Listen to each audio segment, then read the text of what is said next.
Yeah, hello guys. What's up? Good morning. How was your weekend?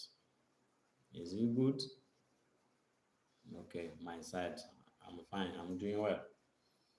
As time goes on, we thank God for our life. I don't know your side. What is going on? Is everything good? Let me hear from you. Hmm, I decided to come on live for someone to tell us update in the world of MMA or UFC. Yeah. What's up? Have you watched the fight? Last night fight? Have you watched it? The last event of the year 2025. Have you watched it? Is it good? I watched it. Yeah, there was some interest fights on that card, some TKO. Yeah, some interest TKO come out on that fight. I'm not. I don't know if you guys saw it. Yeah, it was very interesting. So that fight will be the last one on the year 2025. It was UFC 112. Yeah, 112. Not a pay per view. Yeah, it was a pay per view. And we have a lot of surprise on that card.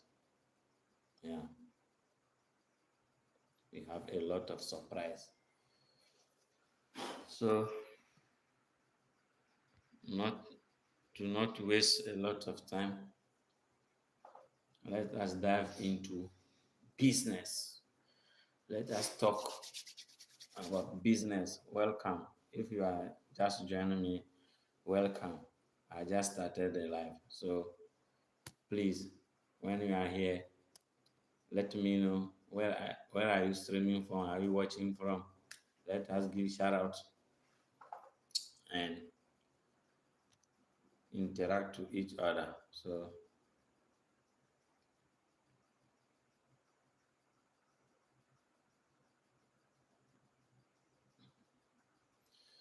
yeah, this was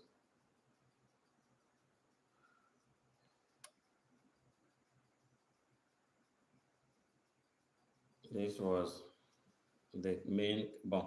This was like two card, preliminary and main event card. Yeah, as you can see. So the result are in. The result are in.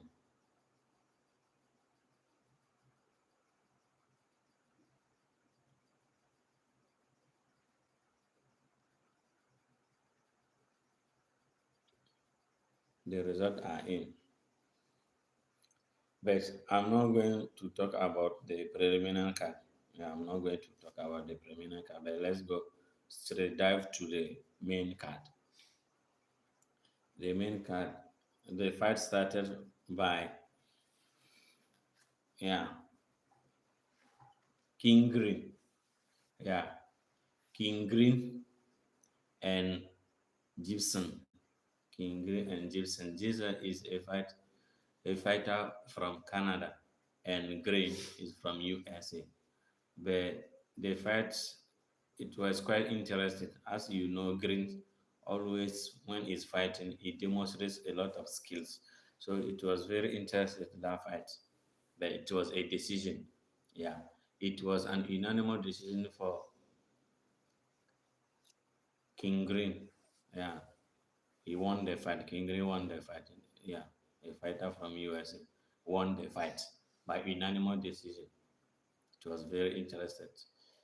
You will love the match. You will love the game. And the second fight was heavyweight.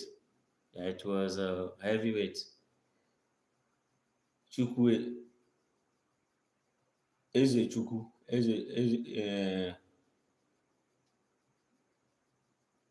Eze Chukwu from Nigeria against Bushesha. Yeah, that fight was quite boring. That fight was quite boring. I can tell. That fight was quite boring. It was a draw. That fight ended by a draw.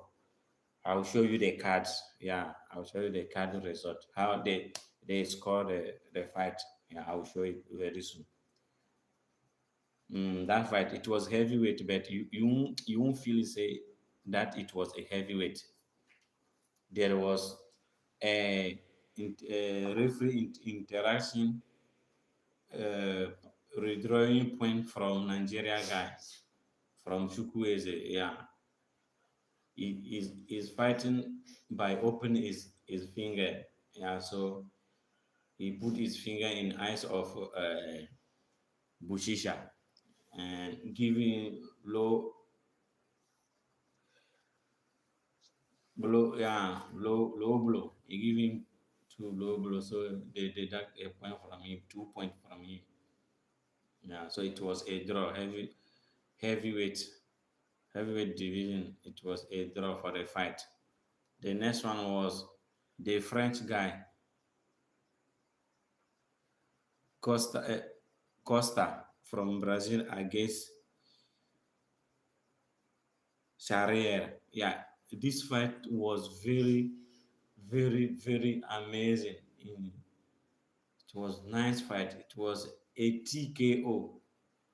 Yeah, it was a leg kick from Costa to the head of Charrier. It was very, very, very dangerous, scary. When you watch the fight, it is very scary. That fight, it was very, very, very scary.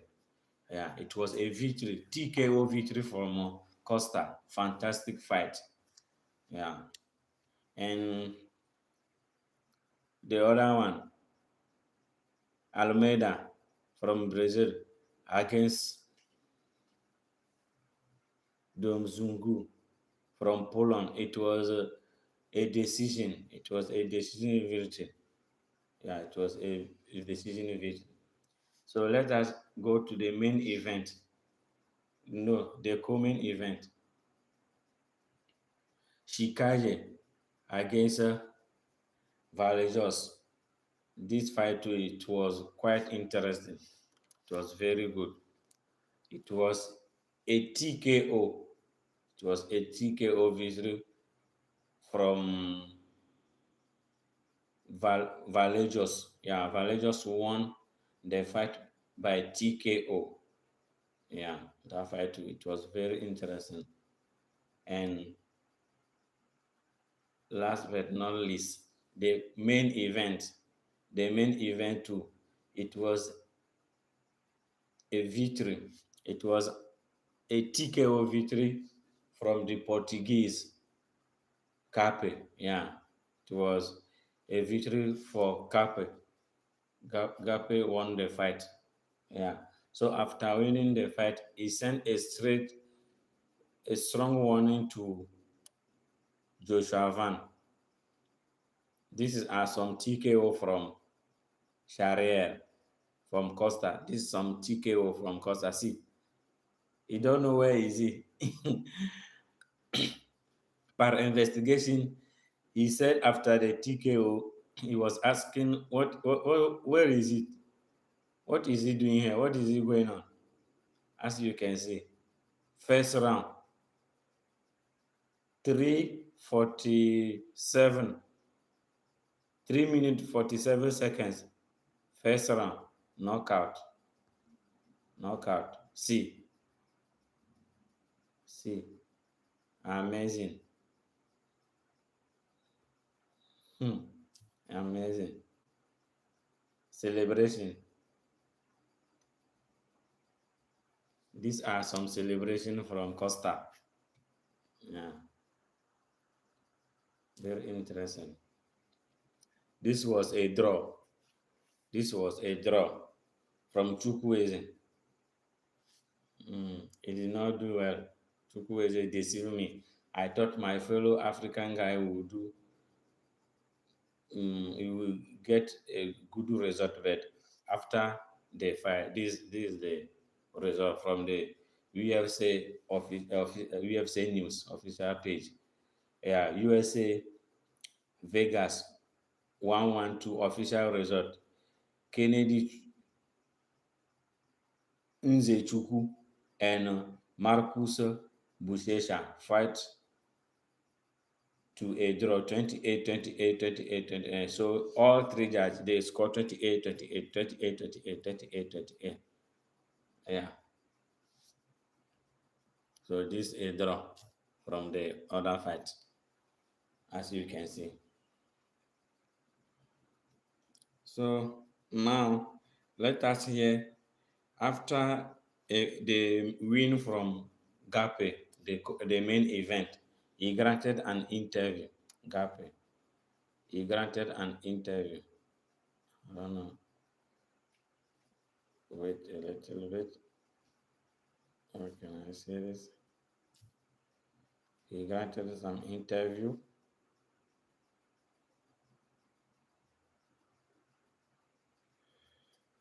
Gape granted some interview. Where is the Gape interview?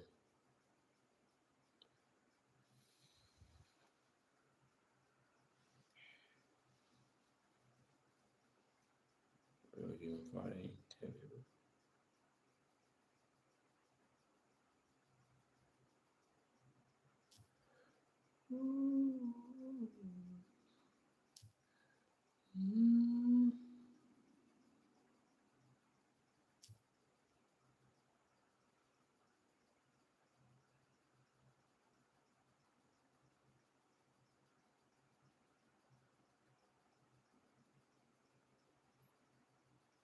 Lot of sponsors, I'll be more ready, I'll be more ready, I'll be more sharp, I'll be very focused. I will not have time to do distractions, in my life. I'll eat, sleep, and thinking about him every day, believe me, every day. Till I'm taking that gold, I'm going to think about. Guys, he's talking about actual champion. Yeah, he's talking about actual champion. Who is Joshua Van? He's talking about actual champion. Who is Joshua Van? Yeah. Him every day, and he's gonna sleep and dream about me. I'm gonna be the worst nightmare he's gonna have in his life because I'm about to go down. The champ.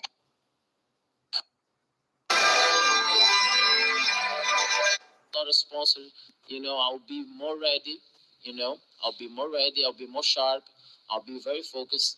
I will not have time to do distractions, in my life. I'll I'll eat, sleep, and thinking about him every day, believe me, every day. Till I'm taking that gold, I'm gonna think about him every day. And he's gonna sleep and dream about me. I'm gonna be the worst nightmare he's gonna have in his life. Because I'm about to go down. The champ. So as you can hear from the winner of the fight 112, Gape is giving a strong warning to Joshua Van that is gonna finish him. Is gonna finish him. Actual Pandoja, after his injury, I don't think if he will be fighting next.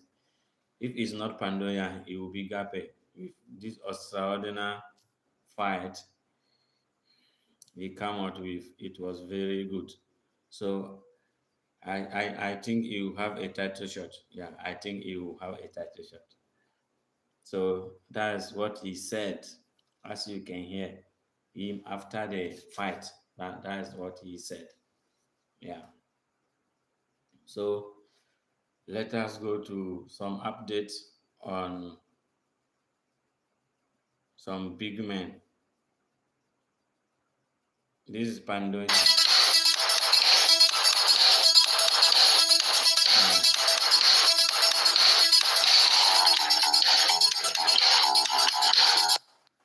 Man, all that striking you doing right there, man. Just as you can see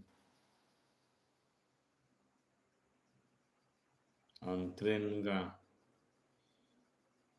That's it. It's getting better.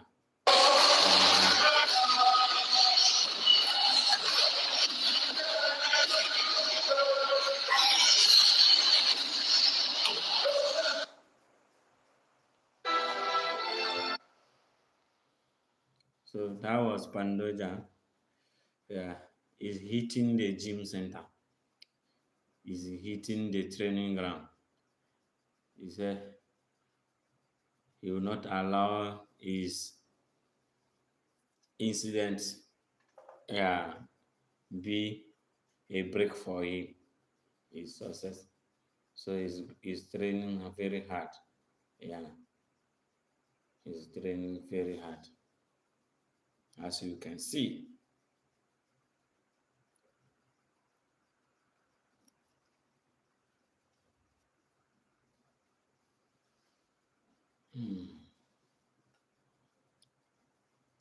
So let's go to yesterday. Too, there were some guys in activities. Some guys in activities. A lot of them were in activities because I dey go through different platform to check to check on all UFC fighters. So I dey follow them. So there we have a lot of activities there, here and there. É assim que pega peixe, pô. É assim que pega peixe. Tô falando pra vocês. Vocês não acreditam, velho? Com capinha, rapaz. Deixa eu pegar o chão aqui. Que peixe é esse aqui, Gluvão? Gluvão. Tambaqui. Tambaqui? Pô, bicho machuca.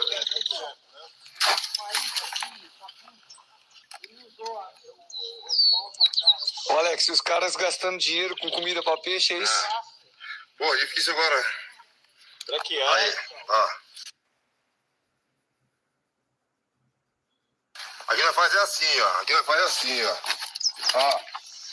Ó, tamanho do bichão. Ó. А, Шама. Я не знаю, ты видел или нет, но он обратился к себе. So that was Shama. Yeah, if you hear Shama, you know who is Shama. You already know who is Shama. Yeah, when you hear Shama, we know who is it. It's Charles Oliveira. Yeah. So this Shimaev too. Я не знаю, ты видел или нет, но он обратился к себе, попросил ради Всевышнего прощения. Хочется услышать твою реакцию все-таки. Не знаю, какая реакция. Просто это американцы любят говорить в интервью всякую чушь, потом при встрече жуков, не наше, ну, как сказать, не по нашему менталитету. Надо быть естественным человеком и на улице, и в интервью, и везде. Ну вот я с ним общался, он искренне покаялся, я от тебя скажу, искренне покаялся, он говорит, как брат мусульманин, он, надеюсь, просит брата христианина, говорит. Конечно, когда человек просит, я не...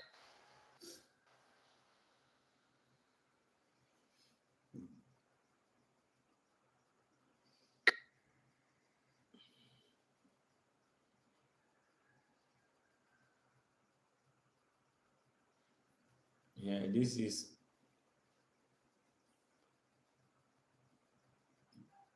Prates and Iri. They are doing sparring.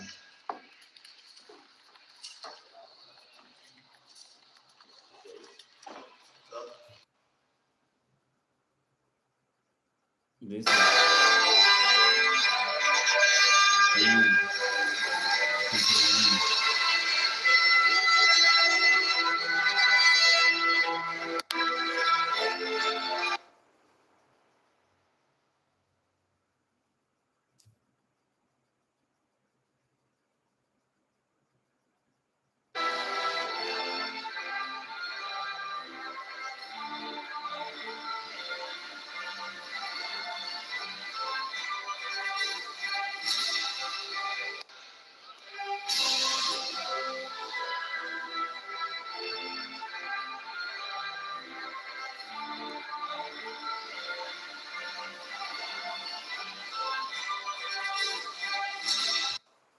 yeah. Those guys It was a boxing arena.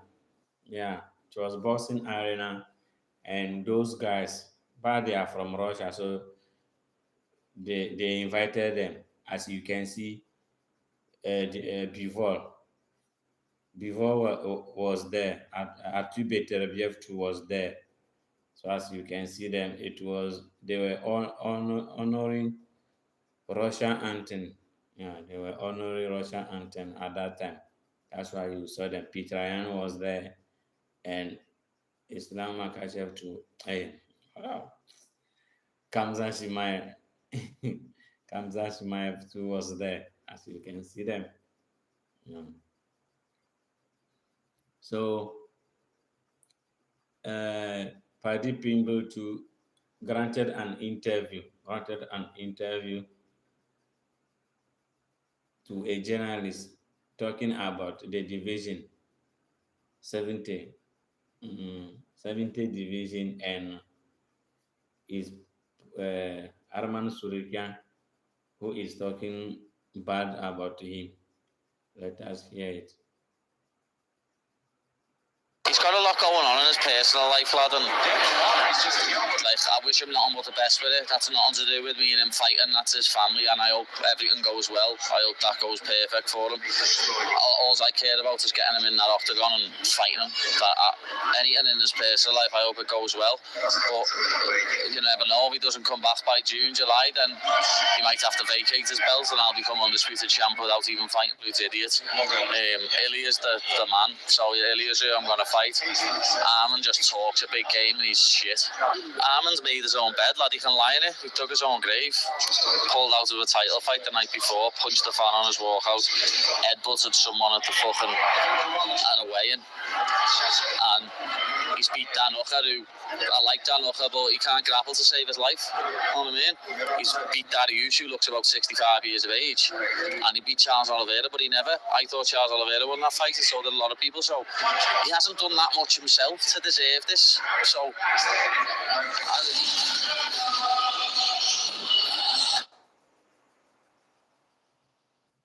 as you can see, it was a trash talk from Paddy Pimble.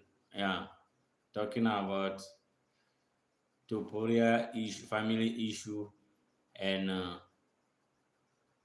the hype of Arman Surikan. How Arman Surikan is hyping himself that is good. Yeah, he said for him Surikan is not good because he did not beat proper opponent. Yeah, is what he's saying. So he's not beat any proper opponent. So he is not seeing him like some tough guy. Yeah.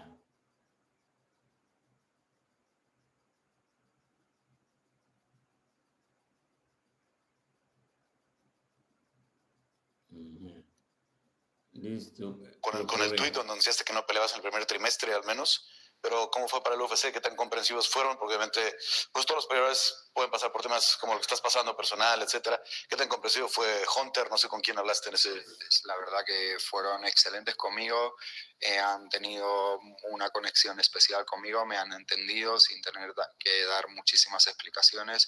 Desde un primer momento me han extendido la mano, me han ofrecido su apoyo en cualquier momento que la necesitara, así que no sé, la verdad que estoy muy contento por el apoyo que he recibido de su parte, por el entendimiento, y también entiendo por los pasos que han tenido que dar, ¿no? Obviamente ha sido una conversación que hemos tenido, y como promotor ahora que tengo la experiencia también de vivir esta parte del deporte como promotor y no solamente como peleador, les comprendo en muchísimas más cosas que tal vez no era capaz de comprenderlo en un principio.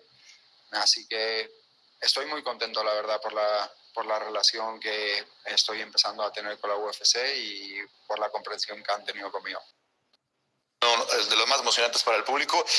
Y Justin dice, yo les voy a echar el plan a perder al UFC. y voy a pelear con Ilya en la Casa Blanca. ¿Te gusta esa idea? Porque obviamente Justin es de los candidatos, porque es estadounidense, porque ha estado cercano al presidente Trump, etcétera. Mira, la verdad que yo siempre acepto la voluntad de Dios, lo que Él quiera que pase para mí será bueno. Si gana Paddy, si gana Justin Gaethje, realmente si gana Justin Gaethje, la UFC tiene planes diferentes de las que no puedo hablar en este momento. Pero bueno, si me ofrecieran pelear con Justin Gaethje en la Casa Blanca, también sería un combate muy emocionante para mí.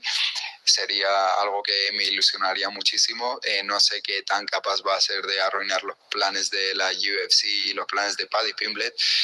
Lo va a tener bastante difícil, no imposible, así que le deseo toda la suerte. Pero no sé si tendrá tanta suerte ganándole a Paddy Pimblett, porque después se va a tener que encerrar en un octógono conmigo, y no sé si eso es tener... Yeah, so that's it. It was an interview. Yeah, they interviewed him, and he was responding to how the category look like now, and he's saying that he is not going to have a long term in UFC. He's gonna do transition. He's gonna transit to boxing. Yeah, he's gonna after a year 2026 when he defend the title or he get a fight against Islam, he'll probably go to the boxing area. Yeah, he said he's not going to make a lot of time in the UFC. So in that interview, yeah, and in that interview, he said it. So people are thinking, is it this boy running really running from Arman Surikan? Because why?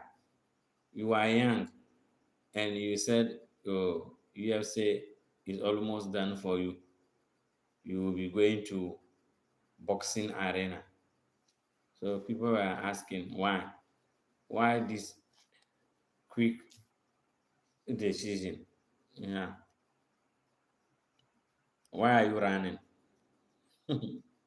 Why are you running?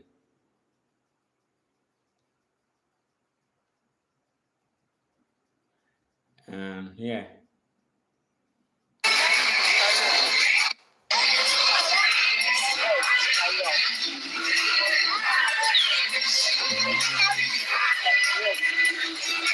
Enjoy.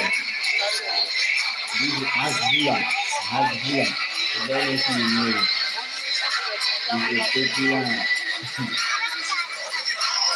Khabib fan. Now it's time to retire and rest.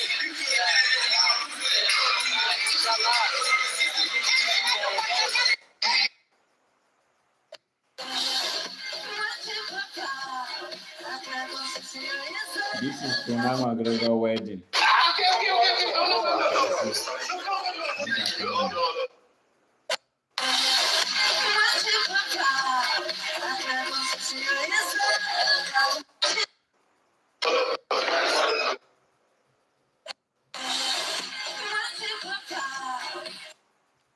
Yeah, our guy McGregor, Conor McGregor.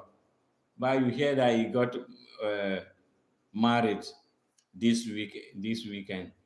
Yeah, so that's a tip of the event. That's a tip of the program. They were not having a lot of pictures or video from the wedding. So these are some small tips from the wedding ground, as you can see in the video. Yeah, it was like 6 seconds, something of 6 seconds. Make her go back and play it. You see.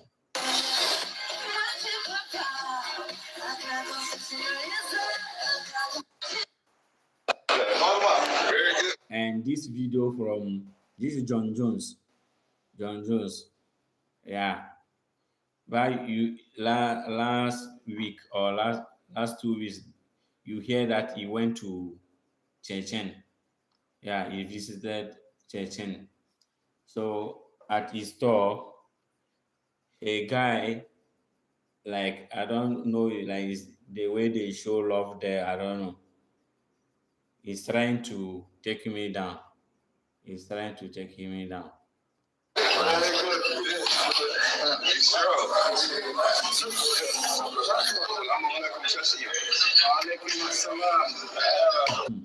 Assalamu alaikum. Hey, the guy trying to take down John Jones.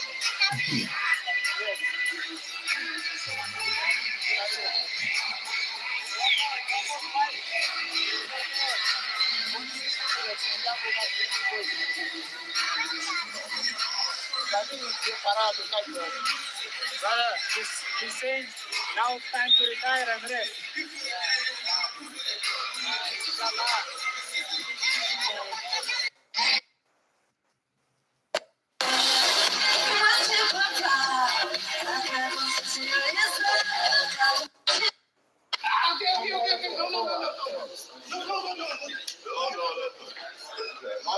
Very good. Very good. Yes, sir. Assalamualaikum Chasiya. Waalaikum assalam.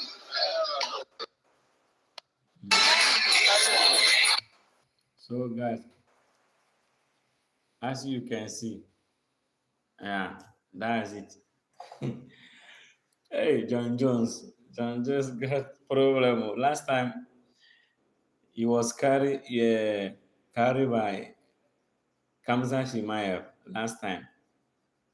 This time around is a random guy. It's a random guy, as you can see in the video. Try to bring him down. Incredible. Incredible.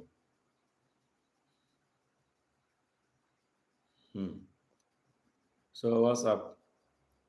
Guys, kindly subscribe to the channel, comment. Let us know where are you watching me from. Yeah. And so far so good. How are you seeing the improvement? Is it good? Let me know. Let me know. Please, guys. Support me. Subscribe. Subscribe to the YouTube channel. I'm targeting thousand subscribers. So I'm now in 900. So it's almost there. So guys, please subscribe to the channel. Let us grow. Let us grow together. Let us grow together. So these are the results from UFC 112. Yeah, as you can see. Green Green Green King. Yeah. A draw. Costa. Cesare.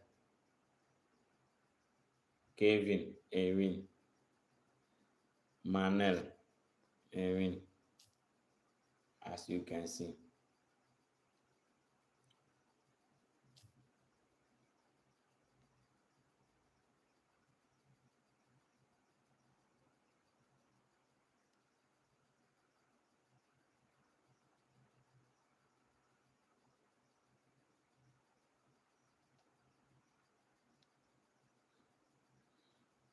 Yeah, these are some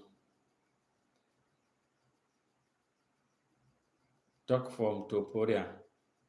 He said earlier Topuria said the UFC stood by him from the very beginning during his family issue. The UFC were excellent with me. I have been understanding without having to give a lot of explanation from the very first moment they extended their hand. I have been offered their. Yeah, so this is a talk from Ilya Tuporia on that interview. So here I played this from the video already. Let us read it. He said, if Justin Gaethje win, the UFC has different plan that I can't talk about at this moment. I don't know how capable he will be of running the plan of the UFC and party people. You hear? So it means UFC have a plan. If Gaethje win, he's saying that it's something that he and Dana White talk about. Yeah, they talk about under carpet. We can know, but he know. So he said in that fight between Gaethje and Paddy people, in case if it is Paddy who win, I know he will fight Topuria because he's low opponent. Yeah, he can finish him. But listen well. This is critical analysis I'm doing here. Listen very careful. Topuria saying that earlier Topuria revealed the UFC has different plan for Justin Gaethje if he win against Pandy.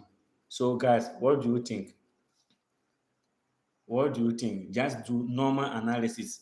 It means that in their secret room, Topuria and Dana White and UFC commissioners, officials, they plan before putting this fight, Pandy PV and Gaethje. It means that if Pandy win the fight, automatically Topuria will defend the title with Pandy and move to higher category, 77. You see, but if Gaethje win, the UFC has different plan that I can't talk about at this moment. That's it. That's it. He said, if Gaethje win the fight, UFC has different plan that he, Topuria, cannot tell us at this moment. I don't know how capable he will be of running the plan of the UFC and Paddy. You hear? Guys, you hear?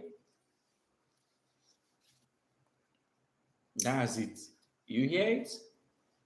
These people, they are joking with us. So, eh?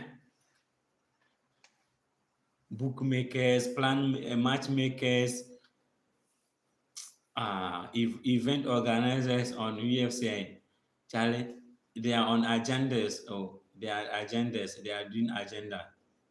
They are on another plans that we can understand or understood. This is very surprising. This is very surprising. These are some TKO. The angle of the TKO from Costa. See the angle. What a kick. What a kick from this guy. Wow. This a leg, left left leg, very high, at top level. Kick, pam, pam, pam, pam.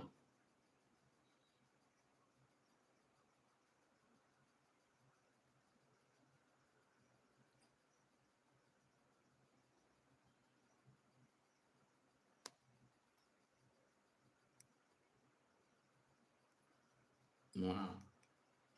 And here I said he was asking, where is it? Is it what am I doing now? Where am I? Mm.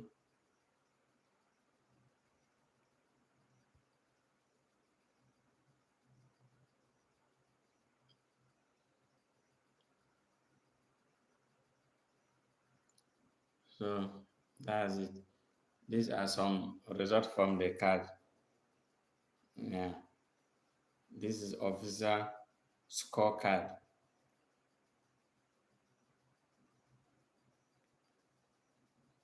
I want you to see how judges score the cards. This is first judge. First judge, UFC scorecard. UFC Fight Night. Raya vs Gape.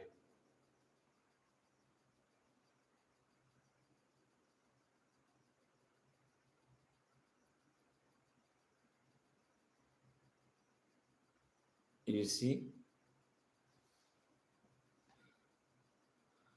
This is Saldamato. Yeah, Saldamato. This is the second judge. Junushiro. Junushiro Kamijo. Junushiro Kamijo. Yeah. And this is the third judge. Ron Marchetti. Yeah, Ron Marchetti. So that's how the UFC card look like. How judges score. You have to know it. It's very important. This is the card. This is a draw. That draw I was talking about. You see? Chukwueze. First round. He won the first round. 10 against 9. Second one. He lost it. It was 9, but they do the deduction. Yeah, they deduct from his point.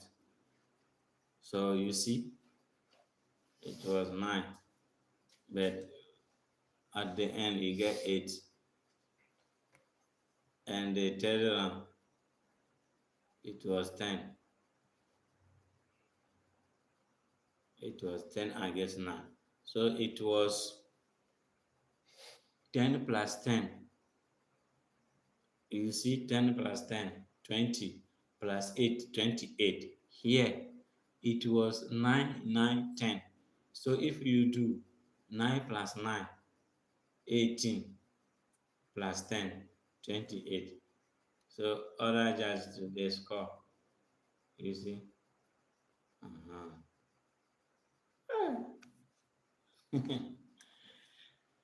As you can see, this is the card.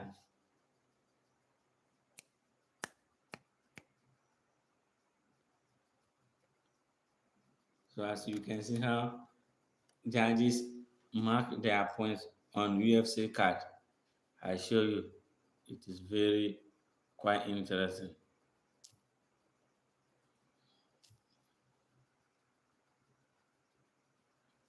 Let us go to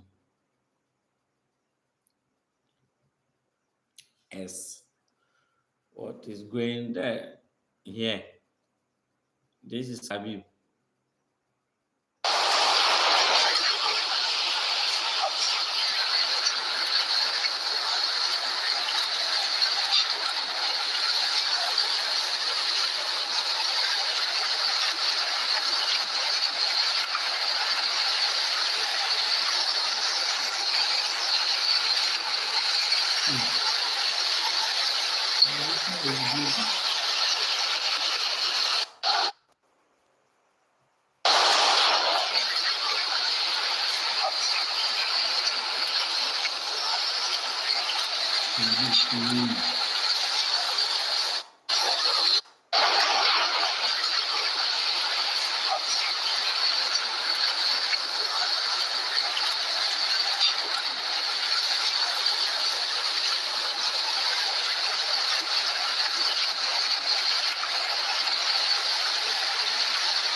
This is Merab.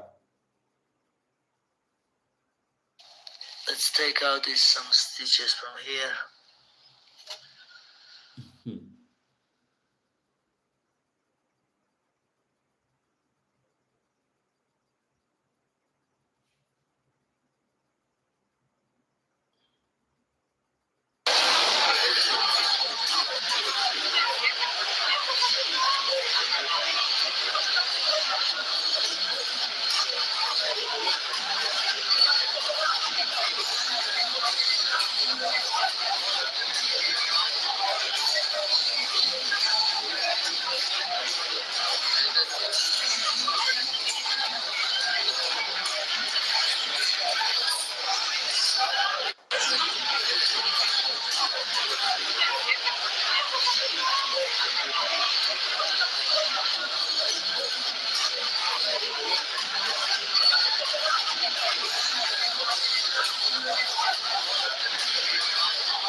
This is Conor McGregor, sparring.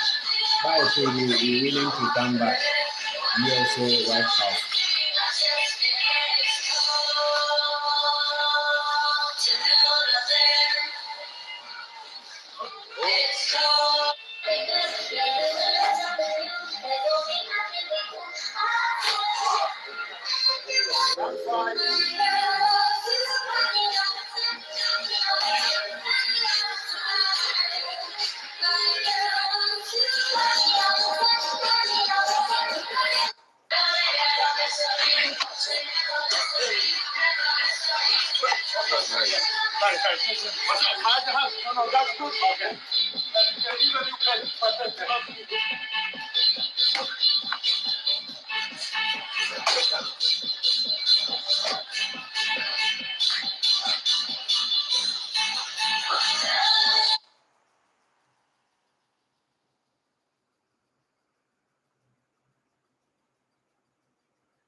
You hear?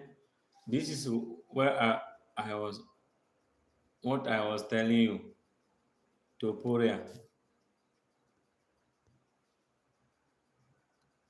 You see, this is a message from him on that interview. He said, I don't think I will stay in MMA too long. It is no secret. I always wanted to go and test my skills in boxing.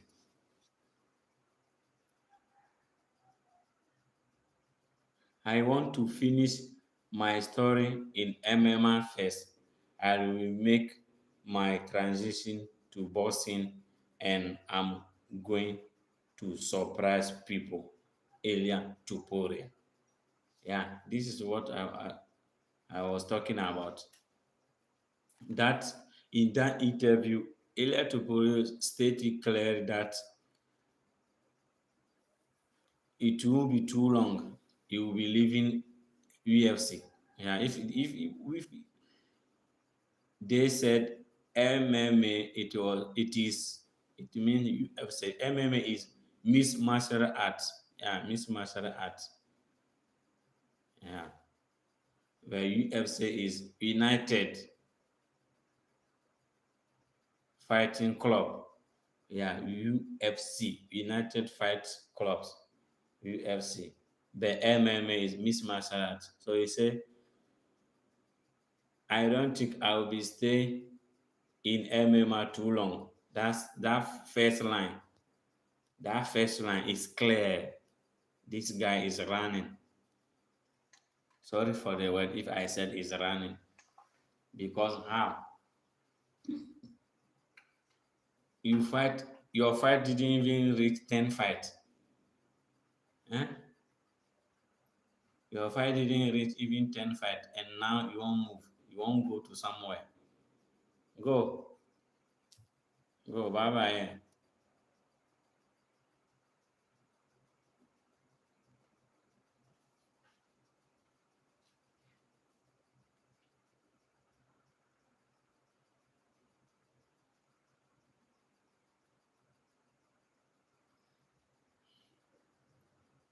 Do you reckon you would ever go into This boxing is asking now. properly? Would you? Is it a route that you'd ever go down? I'd never be a world champion. I wouldn't try and be a world champion. You need to dedicate your whole life, don't you? Yeah, but you was good at boxing, though. I was, coming but- from an MMA background. Yeah, but I spent my whole life doing MMA now, and for me to be like 33 and then think that I'm going to win a world title in boxing, it's unrealistic. I don't know so much, because with your speed is heavyweight. You got to think in boxing. I reckon I could have a couple of Warm-ups. No, I reckon I could have a couple of not freak show fights, but big fights. You know what I mean? Yeah. Like a big name or something. It's that space, though, isn't it? Like all these fights. So look at Jay Paul and Joshua. He couldn't beat me No. with a broken hand. No. So how are you going to go from me to fight somebody like him? It doesn't make any sense. Who do you think Tom should fight if he was to box? Jake Paul, do you mean? Oh no. Tom. I wouldn't mind boxing an MMA fighter. Do you know what I mean? I think that'd be. I think Ghana would be a good fight, no? Yeah, I think that'd be good. I like That'd be a big fight, that. Mate, I've got fights. You walk him out, yeah? No. 100%. I mean, I've got yeah. fights in the UFC to do first. Yeah. I've got them fights to do. There's a lot of money to be earned. Because look at Mayweather and McGregor. Them two had it off. Do you reckon you would ever go into boxing properly? Would you? Is it a route that you'd ever go down? I'd never be a world champion. I wouldn't try and be a world champion. You need to dedicate your whole life, don't you? Yeah, but you was good at boxing, though. I was, coming from an MMA background. Yeah, but I spent my whole life doing MMA now, and for me to be like 33 and then think that I'm going to win a world title in boxing, it's unrealistic. I don't know so much, because with your speed is heavyweight. You got to think in boxing. I reckon I could have a couple of Warm-ups. No, I reckon I could have a couple of not freak show fights, but big fights. You know what I mean? Yeah. Like a big name or something. It's that space, though, isn't it? Like all these fights. So look at Jay Paul and Joshua. He couldn't beat me No. with a broken hand. No. So how are you going to go from me to fight somebody like him? It doesn't make any sense. Who do you think Tom should fight if he was to box? Jake Paul, do you mean? Oh no. Tom. I wouldn't mind boxing an MMA fighter. Do you know what I mean? I think that'd be. I think Ghana would be a good fight, no? Yeah, I think that'd be good. I like That'd it. be a big fight, that. Mate, I've got fights. You walk him out, yeah? No. 100%. I mean, I've got yeah. fights in the UFC to do first. Yeah. I've got them fights to do. There's a lot of money to be earned. Because look at Mayweather and McGregor. Them two had it off. Man, thanks for watching. I really appreciate you always. I know that you don't show off, but I know. God bless you. You are the person, you are the one always watching the live. So thanks a lot, eh? Thanks a lot. I appreciate.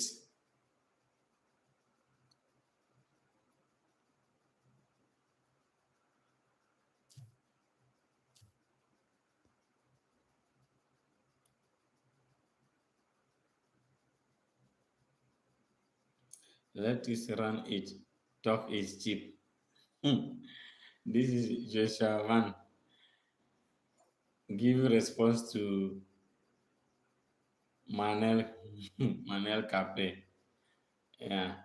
After his win, he's calling him out. So yeah. Talk is cheap. That is true.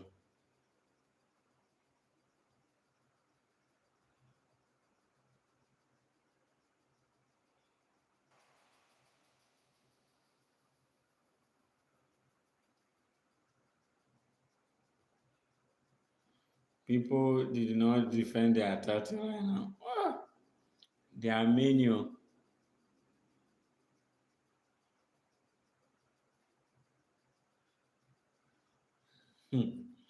This is a good question.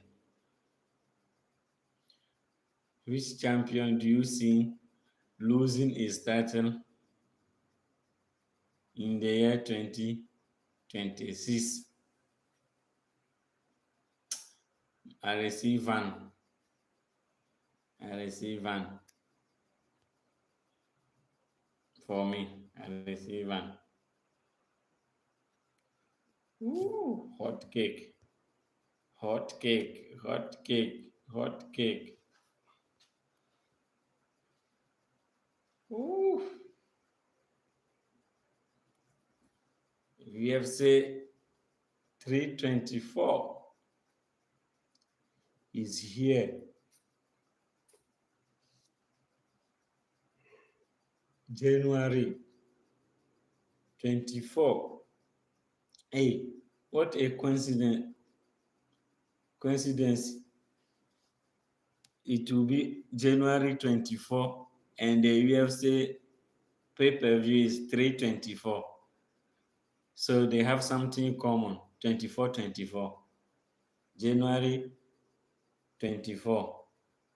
Who will be on Saturday and the UFC is 324.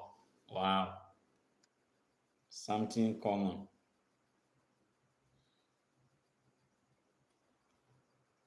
Gaethje.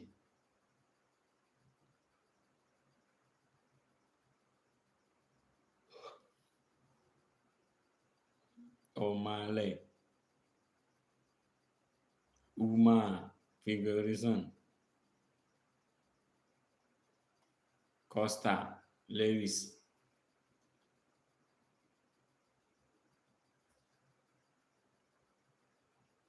Harrison Amanda Nunes. Gaethje Pimblet. That's good card.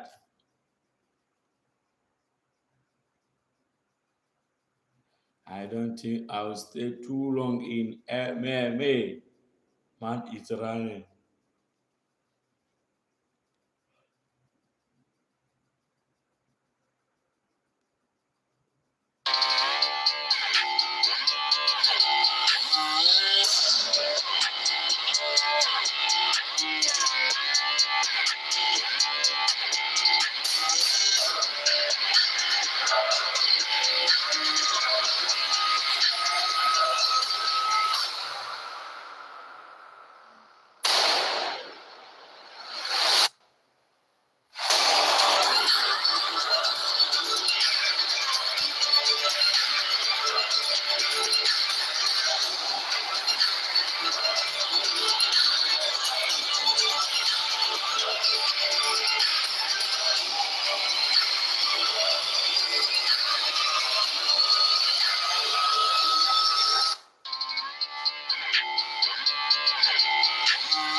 Ronald Arabia. Nena Kodai Galan. Opo Galan.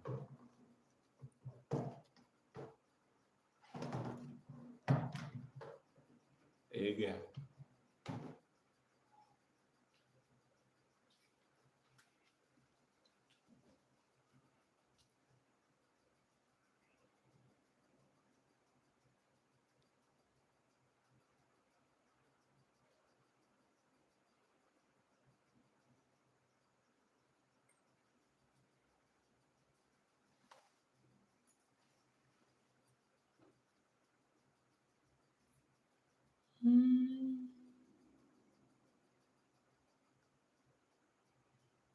Jacek has released video after footage leaked of her get.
Just how vibes, dude, and how you felt or how I felt watching the fight. Yeah.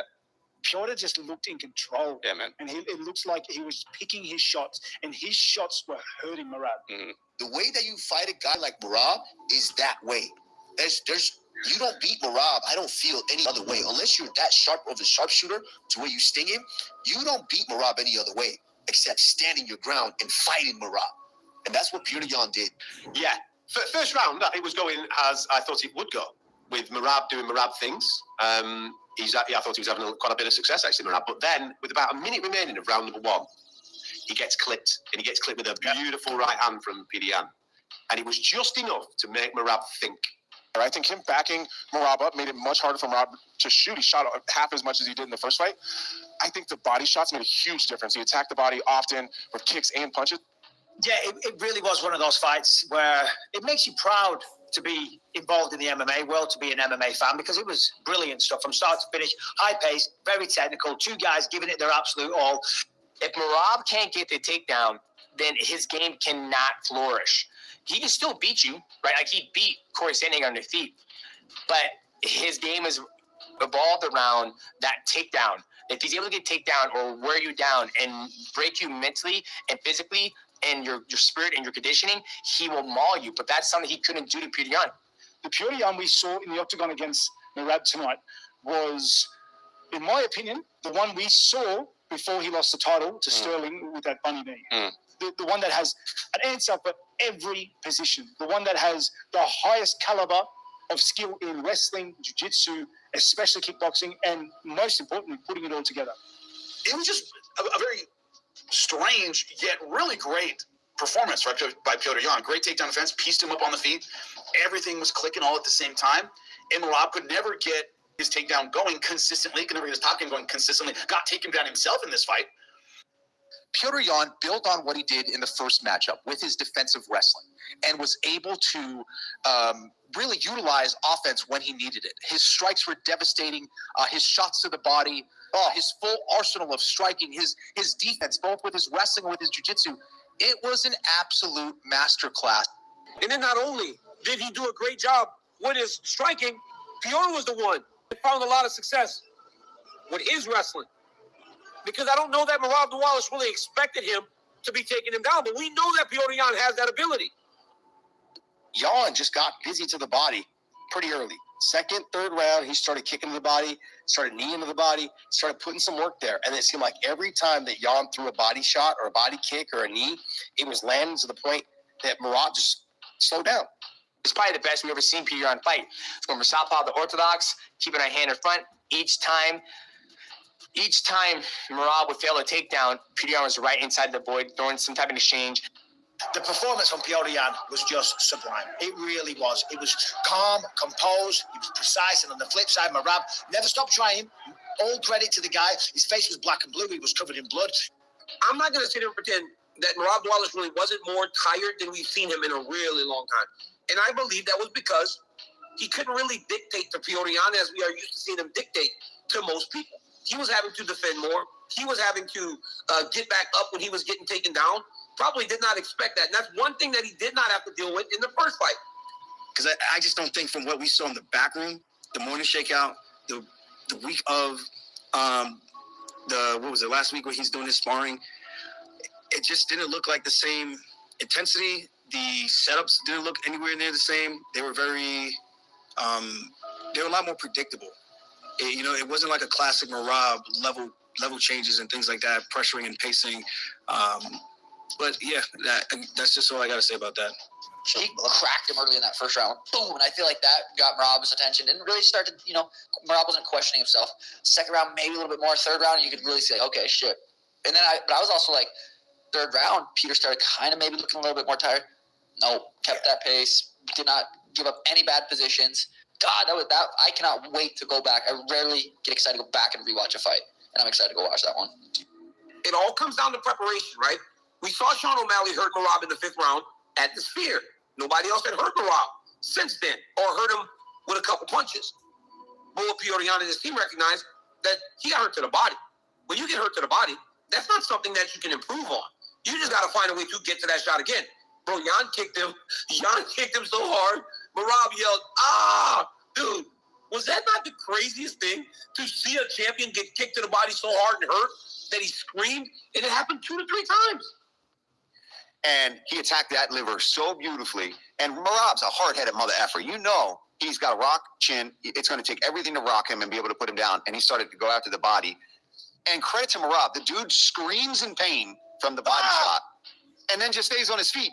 And anybody that's ever gotten really hurt to the liver knows that your instinct, every ounce of your soul just wants to go on the floor. When they separated on the fence, I thought he did a really good job of switching positions and making sure that Merab's back was to the fence the entire time. I think he made 2 or 3 really serious adjustments and then made sure that he had the gas to stick with Merab through 5 rounds. And I think those are the couple adjustments that made the biggest difference in this fight.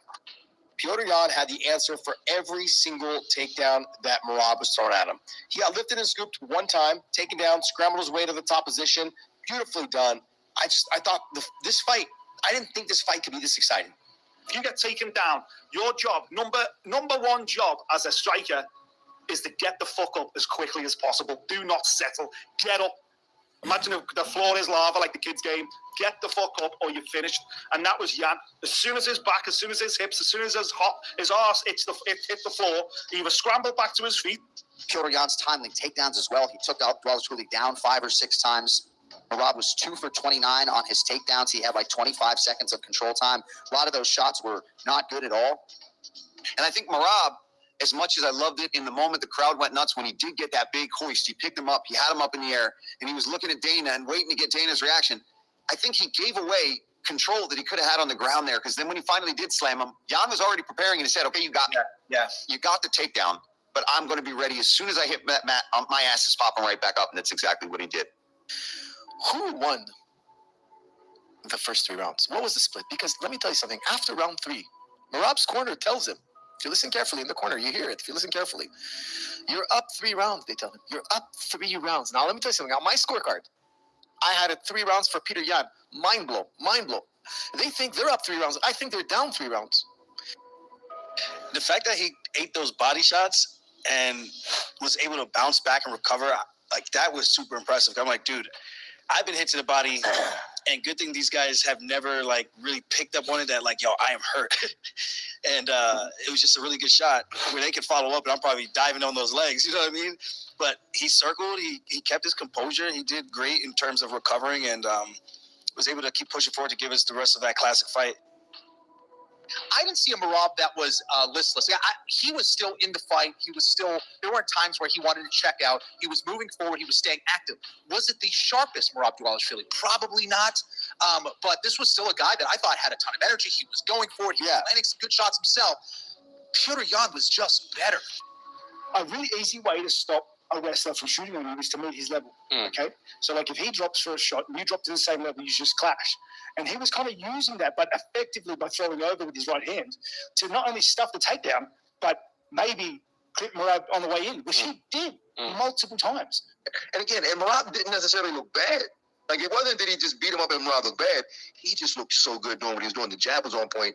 The right hands were on point. Takedown defense was on point. His balance looked incredible when he was on one leg. Even when he was partially getting taken down, his ability to just be like a cat, get back to his feet.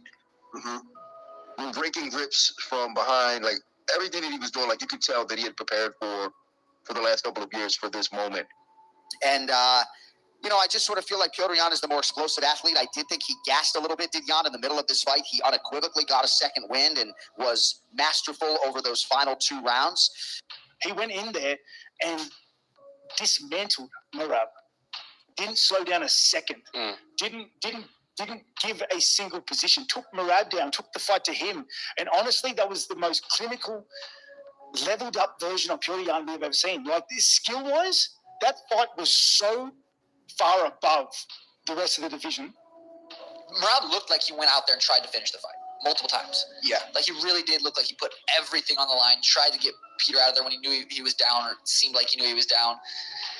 That was the greatest bantamweight fight. That was the greatest bantamweight fight of all time. And that was such a fun fight to watch. And then after that was Petr Yan just tuning up Merab. He hurt Merab to the body, hurt Merab to the face. He even took Merab down in the last round at the end of the bell. He just took him down, just showed he has more energy, more will to fight. He dominated beautifully. Dvalishvili's championship medal, his heart, his durability, unquestioned, right? I just feel like almost any other bantamweight in the world would have succumbed at some point over those 25 minutes.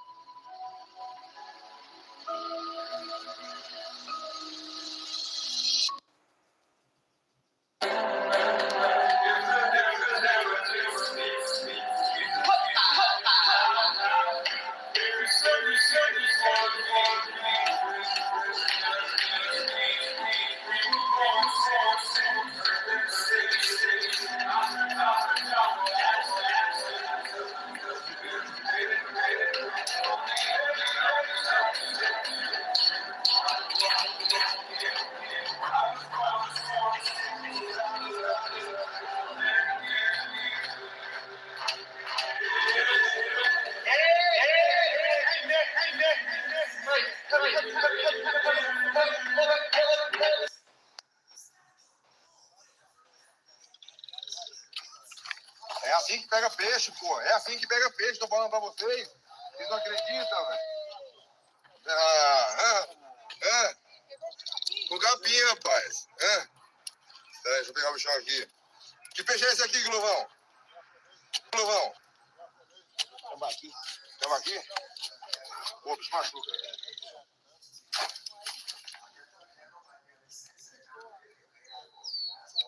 Ô, Alex, os caras gastando dinheiro com comida pra peixe, é isso? Pô, difícil agora. Aí, ó. Aqui nós faz assim, ó. Aqui nós faz assim, ó. Ó, tamanho do bichão. Ó. Chama. Человек просит, я не...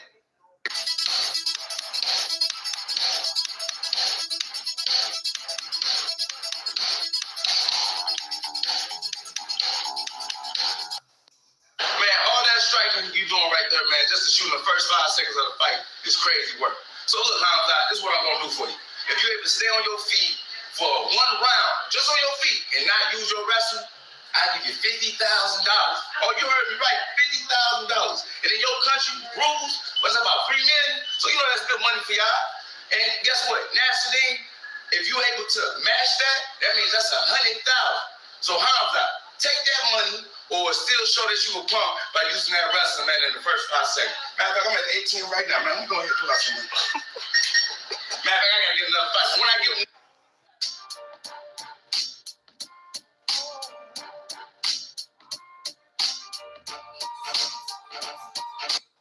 Cosas es entrenar y pues estar en buena forma para la pelea. Criticism, and what do you think was appropriate in the moment? Well, at first, I was just celebrating the win, right, of me getting the belt. And when I look back to Pantoja, he was still, hurting and things like that. So I walk up to him and I say, hey, man, I'm sorry that the fight went this way. But then at the same time, I was happy with me fulfilling my dreams and things like that. So it was like a mixed feeling. But, I do want to run it back. Вопрос. Наш продолжил Оренбург. Какие были ощущения, когда на вас надели пояс UFC? Хочешь ощутить эти ощущения? Пойдем, я на тебя пояс одену. Пойдем?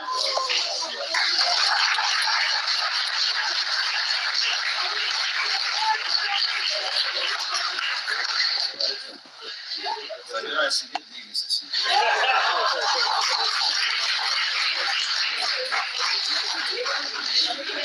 Так, вот схему. Что ощущаешь? Как самочувствие? Радость? И у меня тоже самое доброе.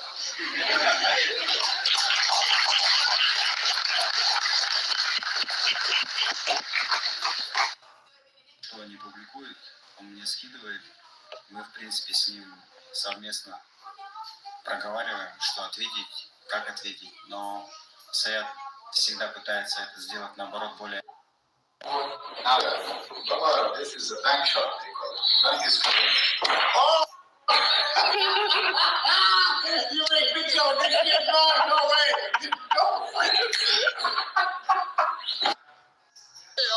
Is partnering with Ram to be the official truck partner of the UFC, the WWE, and the PBR.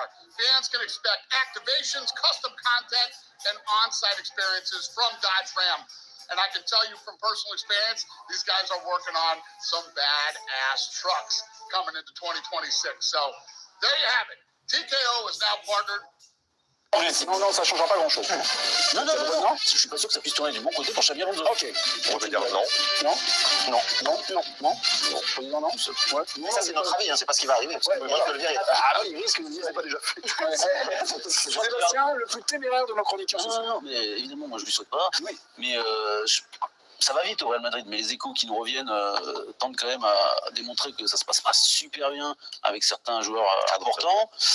Il a du mal à gérer depuis le début de saison le cas Bellingham-Güler. Je pense qu'un garçon comme Mbappé préfère jouer Güler comme au début de saison.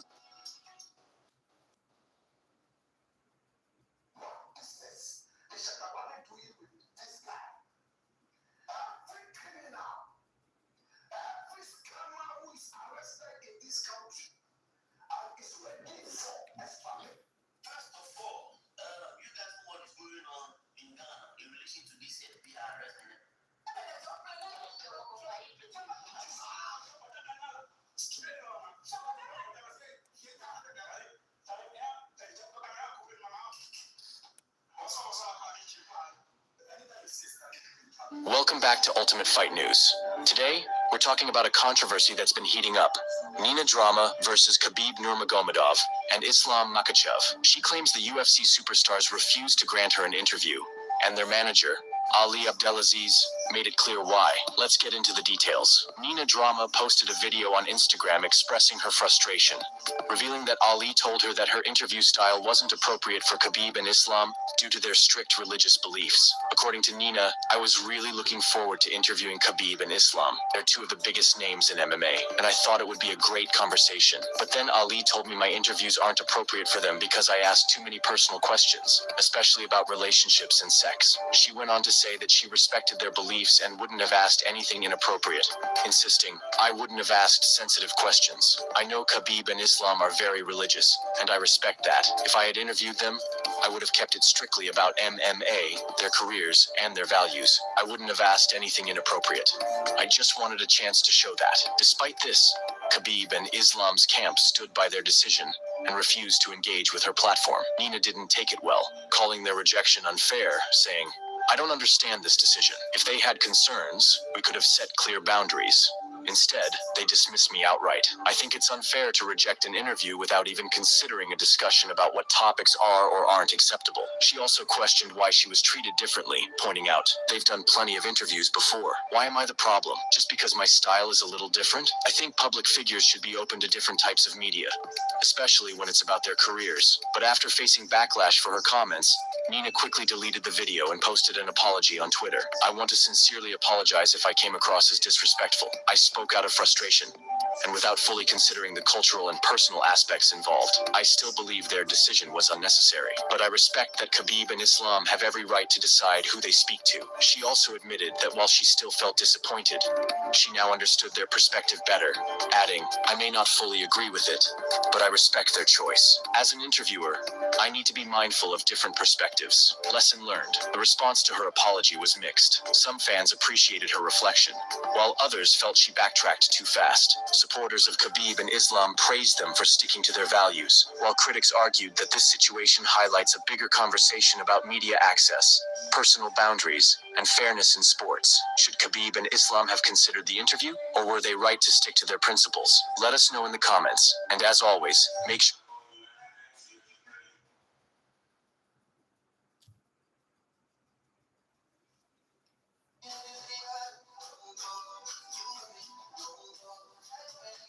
Jacek has released video after footage leaked of her getting into an altercation with Jamal Hill and his partner. If she can tell anybody why she's mad, please, truly, let me know. I'm like, what is it? And we've got plenty more to cover, so let's get started.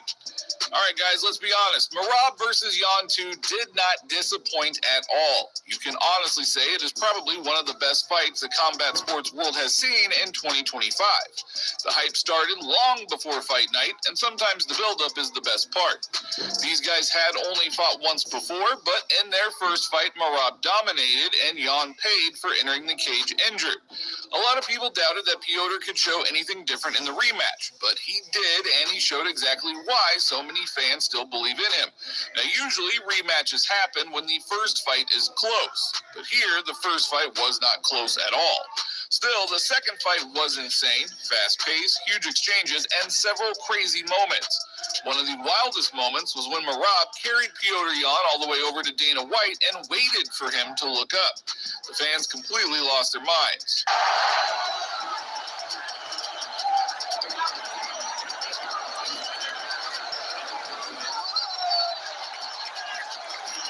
But this time, Yan's team came in perfectly prepared.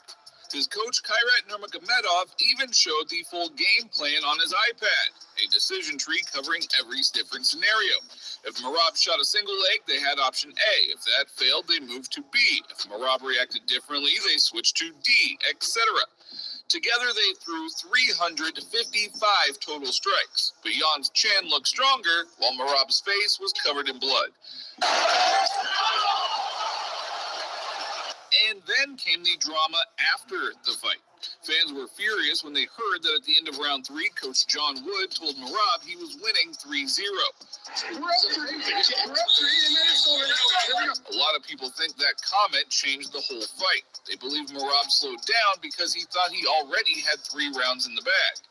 In a recent interview with Submission Radio, John Wood explained this moment, saying, I missed it, but did you tell Merab that he was up a few rounds? Tell me in the corner in between the rounds, because I've noticed there were some comments around that. Yeah, listen, I don't know. Like, I thought that I'd have to go back, and this might be like a fail on my part. I do remember and I do recall thinking that, I thought we had 1 and 2, and I know 3 was close. I would give 4, 4 and 5 to him, hands down. I have to go back and rewatch it, but I did see that, and everybody, obviously sees a different perspective, sit on their couch, watch it, and that's everybody's prerogative, Even Ariel Helwani asked him about it. And it did seem, it was hard to really see or hear everything that was going on in between rounds, but it did seem like you thought he might have been up 3 rounds at one point. Do you think that that's just a matter of what you were seeing from that corner? Do you think when you watch it, you might think differently? How do you feel about that? Yeah, obviously, looking in the corner, I've always been pretty good at kind of judging how the fight's going, and that's something I'm interested to see if what happened there. I thought that, and I would go on and say, I thought that Rob was the busier doing more pressing, but looking at it now, Peter had the bigger moments. He was landing the bigger strikes, getting the bigger reactions, and doing the damage. You believe, the blood always plays into a lot of stuff, and how it's going to go. But from everything that I've said, a lot of people thought that was the wrong call. And in the moment, again, I think we all thought that we were pressing the action. That's something I got to go back and look at. But Sean O'Malley completely disagreed and went off on John Wood, saying, and depends who you ask. You ask John Wood, he's up 3. Did you hear that? Yeah, there's a he lot. told Merab, you're up 3 rounds. Tim one time told me my opponent was faster than me, and that was somehow still better advice than saying you're up 3 rounds. Tim's like, he's faster than you. I'm like, thank you. For sure. Thank you. No, but it's an interesting being in the corner. It's like you might see the fight differently. Maybe you're saying it because you know your fighter better. Sterling added fuel to the fire by saying he also thought the fight felt like 3-2 for Merab. I will say in real time, I thought it was possibly us winning the first 3 rounds, even though I knew that they were close. I just thought we edged it out. The 4th round, I knew Jan won that round, and then obviously as the fight's going, round 5, we knew he was starting to get the better of that round, so I figured it would be 3-2 us, but it ended up being 4-1 and 3-2 for Jan, which 3-2 I'm not super mad about. The 4-1 was kind of like, it just always makes me wonder, like, what the hell am I watching? If I had a 3-2, I don't know. Close fight. Jan did great, man. I do think Merab didn't quite look himself, but I want to make sure I'm giving respect and props to Jan for the things that he also did well, right? Going round by round, I thought it was competitive, it was close, but I just thought you couldn't be confident either way because I thought Jan definitely had the more impactful moments. If you went based on volume, I think the strike count still favored Merab overall, but it felt like it was going to be a typical Merab fight. Honestly, watching it, at least on TV, I was like, okay, Merab's going to get the ball rolling, and then slowly it's going to start, shifting over. But you do have to give credit to Jan. If you're able to keep that pace, even just keep up that intensity with Merab, you got to respect that. I think for anybody, that's not an easy task. Even on Merab's worst day, I think he would be a nightmare for most people. So credit to Jan for that. Now, Merab Dvalishvili clearly wants to rematch with Piotr Jan, and honestly, it makes sense. A lot of people don't agree and say that Merab should not get an immediate rematch, but the truth is, the guy has done more for the division than most fighters ever do. He has definitely earned it. Merab even fired back at Jan's meme by posting his own. In the picture, Jan is cutting Merab's backyard grass while Merab is chilling in a jacuzzi surrounded by girls. It instantly went viral and fans are already talking. The jokes are flying and both camps are getting louder. And honestly, I would love to see that fight. Merab versus Jan 3 would be a perfect fight to make right now. Guys, you got to give respect to Merab, though, defending that, staying as active as he did. Because, he could have just literally chilled till spring or summer, been the champion, go to the parties, be champion. But he's like, no, I want to break records. So you got to give respect. And he could have been champion for the next 3-4 years, and there's fought once, then twice, and he could have been champ for a long time. So I came back, baby. I looked at the comments on my post from yesterday. Some people are gloating, some are swearing, stooping to insulting each other, insulting nations and peoples. I want to urge you to be reasonable. Understand that this is just sport. Most likely there will be a rematch between them. Let all these questions be settled in the octagon. There's no need to stoop to mutual insults. Don't forget, it's just sport. All the best to everyone. Sean O'Malley also believes that Piotr Jan is avoiding him. He says that every time Jan gets asked about a rematch, he dodges the topic and claims that O'Malley doesn't deserve it. And Tim showed me this morning, he said, Peter asked, Peter, if you would give me a rematch, if I beat Son, whatever. And Peter goes, starts laughing. And every time Peter's been asked about me in a rematch, even before this, He's avoided it. I'm not saying Peter Yan's scared of me by any means. But why? He says I'm not deserving or I'm not good enough or whatever.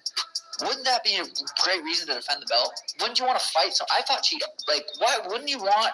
He said Merab and Umar could rematch. There's that. I don't know. Me and Sai, I gotta go get through Song.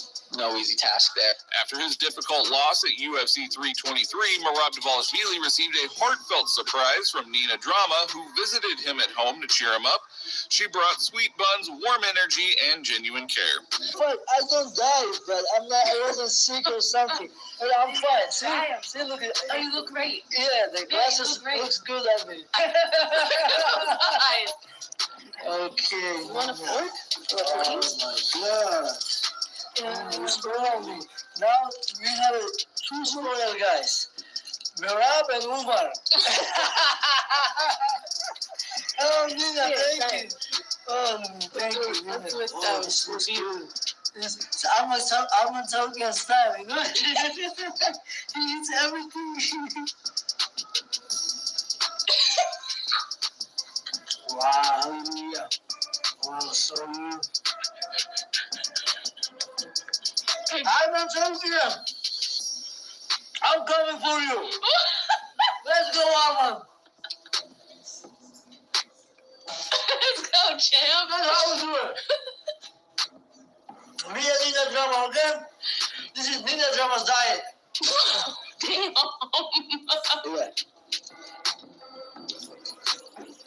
Real good. Now, Merab was so upset after the fight that he couldn't find his car, and one of the fans even offered to drive him around to help him look for it. Hello, guys. It's Merab with Raul. And what's your name? Carla. Yeah. Well, wants to hear something. Raul is driving around. You offered me. Thank you, Raul. Okay. You're going to find the maker. That's what happens when we get punched so much times, you know? I put somewhere and I can... Something massive is being planned behind the scenes, and it might actually become the biggest night in UFC history. Donald Trump has officially said he wants a huge UFC card to take place right on the south lawn of the White House. And he claims this event could feature 8 or even 9 championship fights in one night, something that the UFC has never done before. On June 14th, we're having a fight. All of the greatest champions in the world, the UFC fight, and they're going to have 8 or 9 championship fights, the biggest fights they've ever had. Everyone's a championship fighter, and everyone's a legendary type of fight. He's actually holding back fights right now for 6 months so he can do it for this, for 250. I think 250 is going to be amazing. They're building an arena in front of the White House, if you can believe it. Then they're going to have over 100,000 people out. They're putting screens all over certain parts of Washington so everyone can see it. For Sunday night, June 14th. Flag Day happens to be my birthday, but I didn't do it for that reason. It actually, sir, we liked the June 14th date. I said, it's my birthday. They didn't know it, but they picked it. But it's, I'll take a little heat on that, but it's not that. The White House will be the background of the fight. There'll never be anything like this. The target date is June 14th, 2026, and Dana White has not dismissed the idea. In fact, everything indicates that the UFC is thinking seriously about making this happen. And now comes the real heat, the potential fights the UFC wants for this card. Sources around the promotion say that the UFC would love to book Islam Makhachev versus Ilia Topuria for the event, a champion versus champion super fight that could headline any card in the world. But there's also a wild backup plan. If Paddy Pimblett shocks the world and beats Justin Gaethje, the UFC is ready to push Topuria versus Pimblett. And that's not all. For the heavyweight spotlight, the UFC is targeting John Jones versus Alex Pereira, a crossover super fight that fans have been begging for. Add a few more championship bouts, and this could easily become the most stacked UFC card ever created. Now, as you know, Khamzat Chimaev really wanted to fight Alex Pereira at the White House event, but honestly, it was never going to happen. First, nobody is going to let Khamzat fight at the White House with the situation that he is dealing with right now. Second, he still has his health issues and might need surgery. And third, Pereira simply doesn't want that fight. Recently, Chimaev fired back at Pereira after Poatan rejected him as a potential opponent for the White House event. Perea made it clear that the only guy he wants next is John Jones, not Chimaev. He said Jones is a real superstar, while Chimaev just chases hype and champions. He even claimed Hamzat isn't a big enough name for such a historic card. Now, of course, Hamzat did not stay quiet. In an ESPN MMA interview, he responded. That's good fight for him, good fight for me. Everyone knows that UFC knows that, but UFC don't want to give this guy from me. So, and the guy said, "Oh, I come to you jiu-jitsu, wrestling, grappling, I don't know what." So this grappling, jiu-jitsu is not our job. Our job is UFC fighter, you know. So don't say no for me. And he said he can't fight with Duplessis. He accepted the fight, but now he said like, "Oh, it comes out not good fight," you know, like. And he's saying like he's more famous than me. That's why I'm using his name, bro. This guy, if I just say hi in my story on Instagram, I make more views of his fight. So I don't think so. This guy is more famous than me. Chimaev also stated that he plans to have only one fight at middleweight against any fighter from the top 15 of the rankings, and then move up to the light heavyweight division. A surprising backstage altercation between Jamal Hill and Joanna Jędrzejczyk surfaced online after UFC 323 and was shared by the MMA Guru. The clip reportedly shows Joanna getting aggressive toward Hill's partner, forcing security to step in as tensions spiked.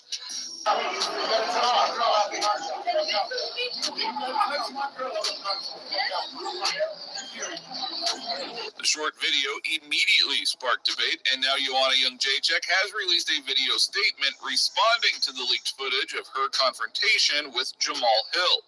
Hi guys, I worked so hard to earn my reputation, and I'm embarrassed to be in this situation, but when somebody uses my name falsely, without any basis in truth, I will always stand up for myself, and for that, I do not deserve to be threatened. I am mindful that I am a strong, capable woman who has the benefit of a lifetime of self-defense training. I have a platform and resources that most women don't have. So I empathize with the women who are disrespected and threatened and lack the power and means to stand up for themselves and to stand up for the truth. I expect more from the society. I certainly expect more from athletes in our sport. I want to thank the UFC security and staff for their professionalism. I consider this matter closed, and I wish everyone a happy and healthy holiday season. And I'm going to tell y'all what happened. How about this? My girl wasn't even there. My girl was not at the fights at UFC 323. I brought my younger brother. We went. I went down. I watched Nazim's fight. You know, Nazim Sadikov was my boy. We watched his fight. We go upstairs to the VIP lounge, right? I walk into the area. I greet everybody. I go up to Joanna. I say, "Hey, what's up, champ? How you doing?" She's like, "Oh, hey, yeah, what's up? Where's your girl? Oh, your girl's not here. Where's your girl?" I'm like, "No." I was like, "Nah, she's not." I was like, "Nah, she's not here." You know, hey, what's up? If there was one thing that I wish about this whole incident, I wish that I just had like a GoPro on to where I didn't have to say anything. I didn't have to speak or anything. I could just press play and people could see the complete insane that went down from this lady. She's, "Oh, hey, what's up? Your girl's not here? Where's your girl?" I'm like, "No, she's not here. What's up?" She's like, "Oh, yeah, nah, you big Mr. Player, man, Mr. Big Time." I'm like, "What are you talking about?" I'm like, you know, she like, "Yeah, nah, I don't know. Like, I don't know how you get down there in America, you know, but I'm from Poland. We real gangsters. I don't do this shit. I don't play this shit." I'm like, "Yo, what's going on? Like, what happened?" So I asked her about this. I said, "Was something said, or did you hear something? Like, talk to me. Like, what's going on? What are you upset about?" This lady just completely flipped her. Like, she's going off. She's like, "No, I'm off for you." Like, "Yo, I'm off for you." Like, talking shit. I'm like, okay, I was talking. Let's start there. What did I say? She said, no, I don't do this. I'm from Poland, motherfucker. Like, I was like, Ioana, I'm just trying to understand, like, what you're upset about. What did I say? What you're upset about? Articulate it for me. I'm like, what is she fuck me for? Like, she's threatening me. Now, she's threatening my girl. I have not threatened her. I have not raised my voice to her. All I've asked her is, what is the issue?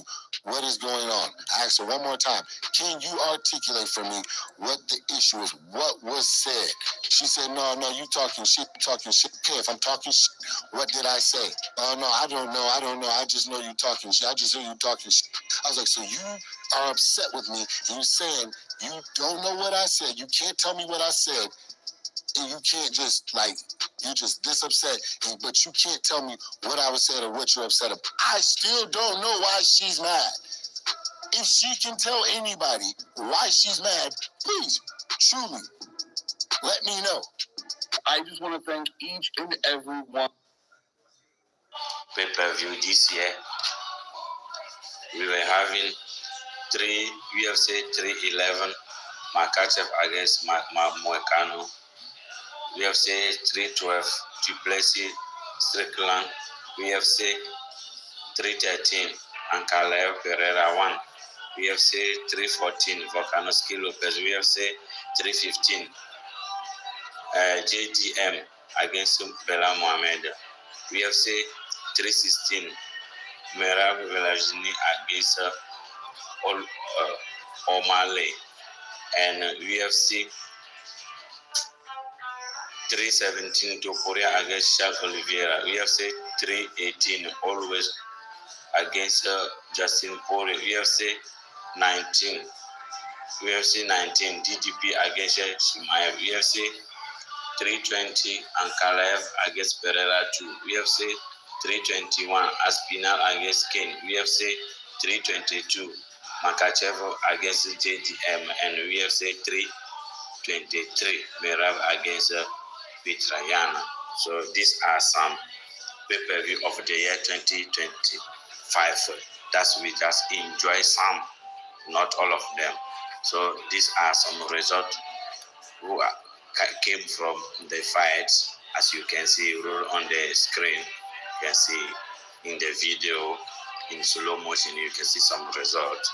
So these are some action in the year 2025 of all the pay-per-view. So now we are looking forward to the year 2026. What is going to give us a fight? So as we can see, we know some fight of the beginning of the year 2026, like UFC 324 is on, UFC 325 is on. So we are waiting for the rest. And I wish you Merry Christmas to all my fans, all my supporters. Yeah, may Almighty guide you through the year 2025. We did not end the year, but as I'm doing the video, I have to mention that in for those who will be listening to the video or watching the video in by the way. So these are some. Thanks for watching, guys. Thank you.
is too big, and the series is currently 1-1.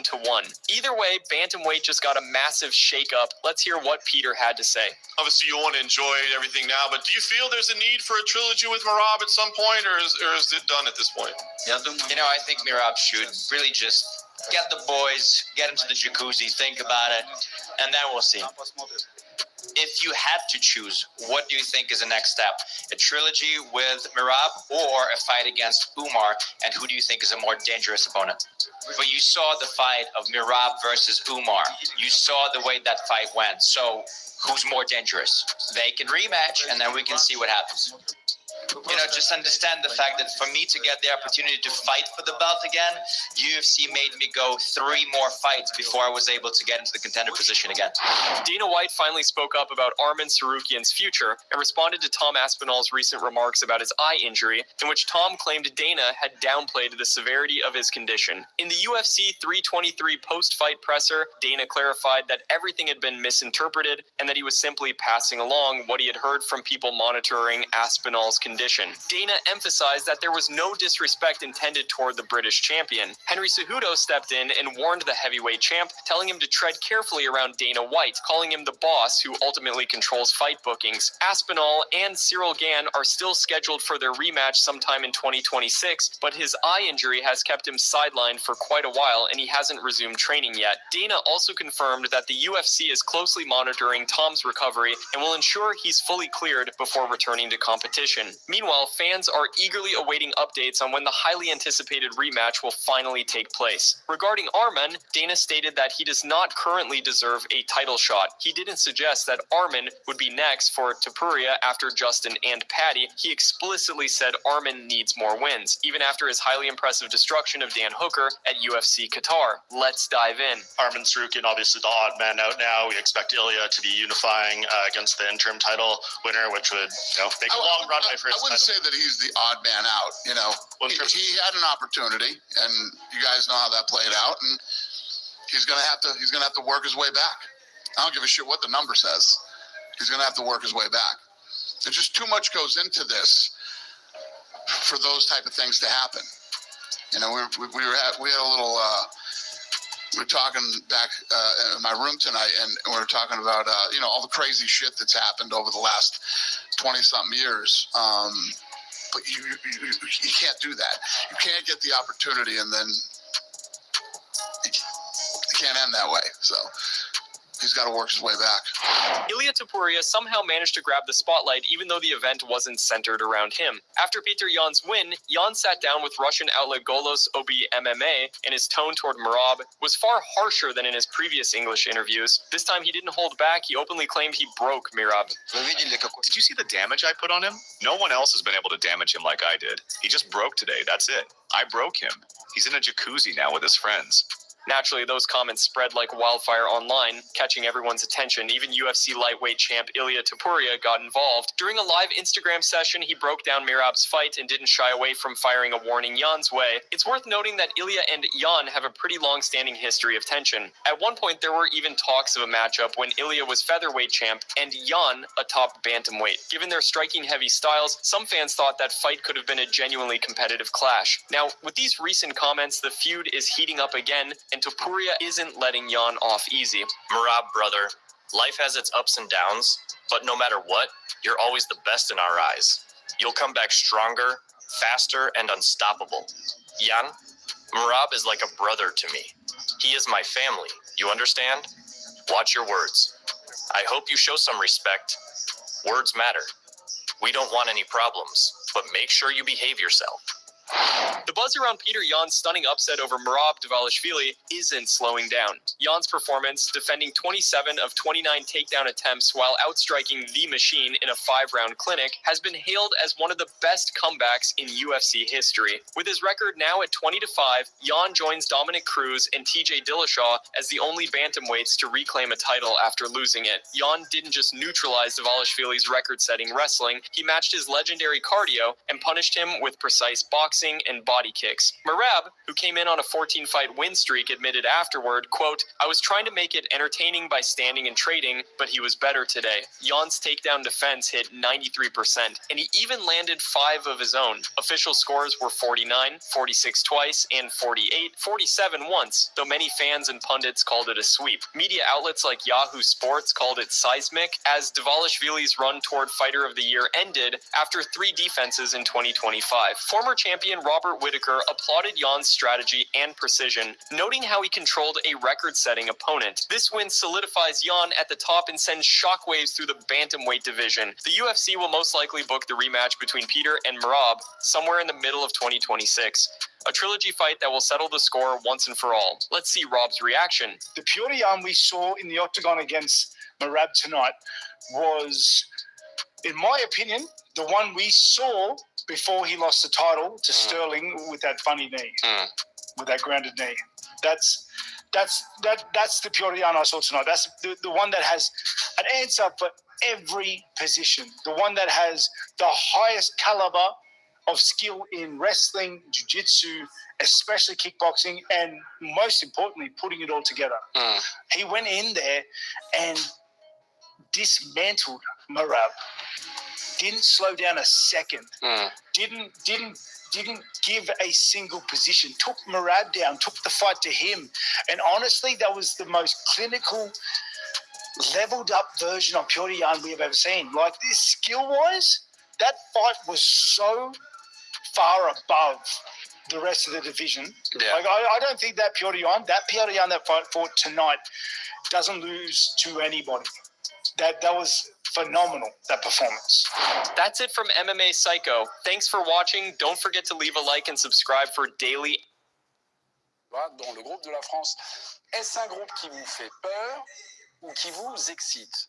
Habillage au mondial, je ne sais pas, voilà, habillage, ce que vous voulez. Samir, Excite. Excite, on fait pas Félix. M'aurait fait peur si les troisièmes passaient pas, donc oui, m'excite. Ok. Olivier? M'excite.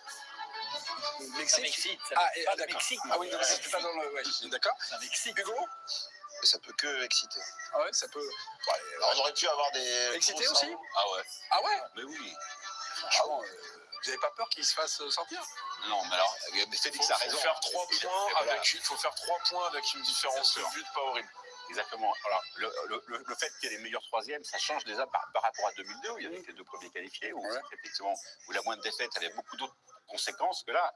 Là, franchement, les conséquences ne sont pas les mêmes. Le France-Sénégal 2002, il y a ton match d'ouverture, tu le perds, là, tu sais que tu es en grosse difficulté d'entrée. Là, tu le perds.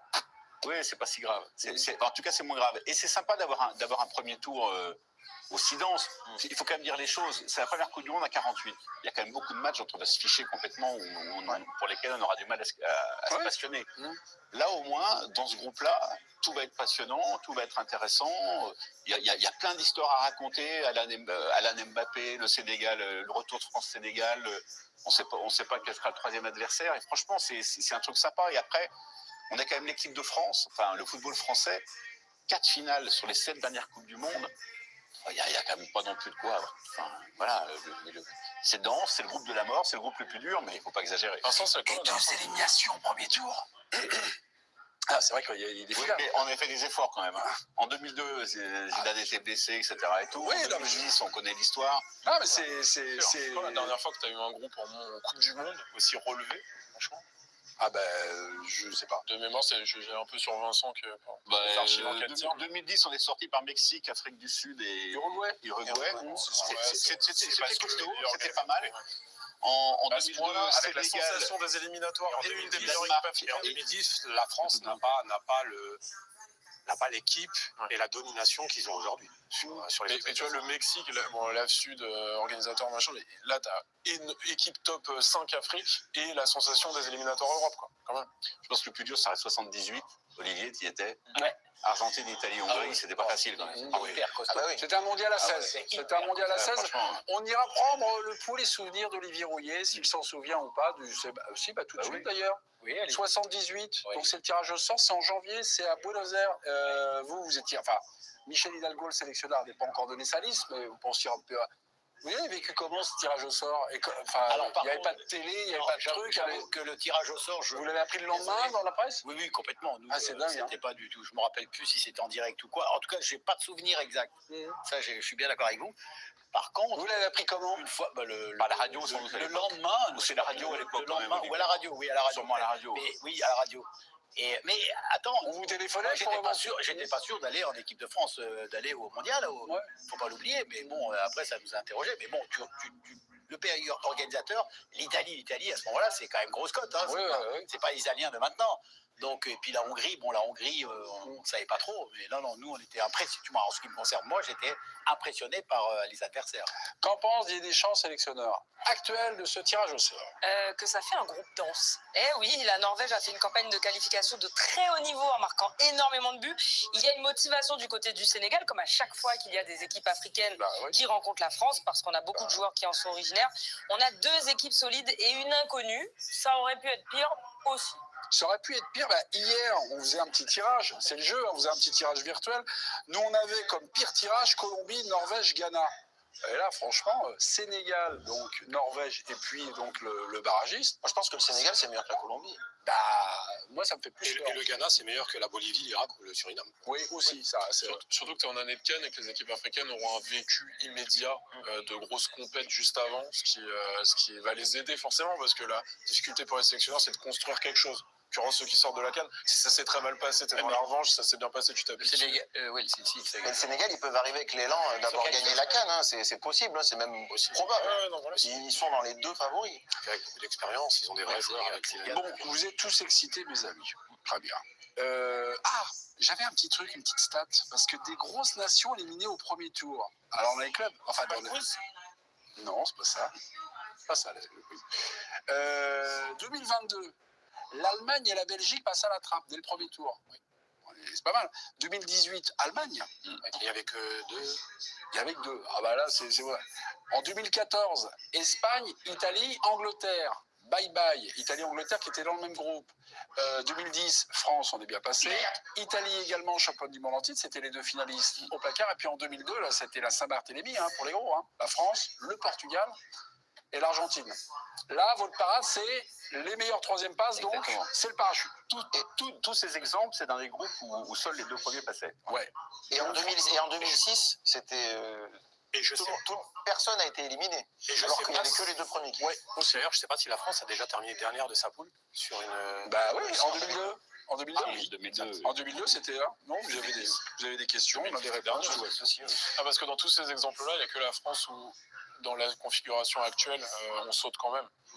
L'Italie, je crois, fait des points. Le Portugal, à l'époque, fait des points. Et tout. Si tu fais 3 points avec une bonne diff, tu passes. Et la liste rappelle que la France, en 2022, était le premier champion du monde à ne pas être éliminé au premier tour depuis 5 ou 6 Coupes du Monde. Oui. Donc, vous voyez que c'est pas mal. Bon, enfin, on n'est pas champion du monde en titre. Merci, les Argentins. On leur souhaite bon courage. Si la France termine première, bah oui, c'est le jeu, parce que le tirage au sort est là, et puis nous, on prend. Ça, c'est pas évident. On rentre dans le tableau. Alors, si la France termine première, sur les 16e, on fait chou blanc, parce que la France pourra affronter la meilleure 3e, et ça joue dans 5 groupes. Donc là, en plus, dans les 5 groupes, il y a les barragistes, c'est une usine à gaz, on a passé. Mais en 8e de finale, ce serait l'Allemagne. En quart, les Pays-Bas. En demi, l'Espagne. Et puis en finale, soit l'Argentine, le Brésil, l'Angleterre, le Portugal. Alors, ces simulations-là, c'est si tous les gros terminent premier de leur groupe et on y va gaiement. Voilà. C'est l'Euro 2026, votre truc, là. Mais... C'est vrai. J'ai l'Argentine, éventuellement en finale. J'ai le Brésil également. Si tu fais 2, tu prends tu es dans quelle partie de... Alors, si je fais 2, j'étais sûr que vous alliez me demander la question. On a tout préparé. Parce que ça va faire 2. Colombo. Peut-être mieux de faire 2. En 16e de finale, on aurait soit l'Équateur, soit la Côte d'Ivoire. On aurait le Brésil. Ça veut dire que l'Allemagne fait 1, ça. Ouais. On aurait le Brésil en 8e de finale. On aurait l'Angleterre en quart. On aurait soit l'Argentine, soit le Portugal en demi. Et en finale, on a le choix. On arrive tranquille. L'Espagne ou l'Allemagne. Ça marche jamais. Bien de me convaincre. Non, mais je sais que ça marche jamais. Non, mais alors, je sens, cher président, que c'est un reproche. Non, pas du tout. Si, c'est un reproche. Non, mais est-ce que est-ce que c'est normal, est-ce que c'est naturel de se mettre là, voilà. C'est indispensable, on a besoin de ça. Oui. Ça fait partie de l'attente. C'est constitutif du plaisir d'une Coupe du Monde de faire ces calculs-là 6 mois avant. Dans la réalité, on sait que ces calculs-là, ils sont balayés par ça ne se réalise jamais. Voilà. Je me souviens qu'avant la Coupe du Monde 90. Group A, we have Mexico, South Africa, South Korea, and UEFA playoff teams.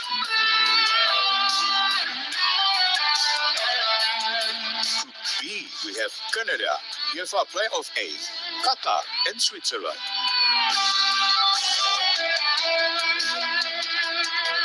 Group C, we have Brazil, Morocco, Haiti, and Scotland.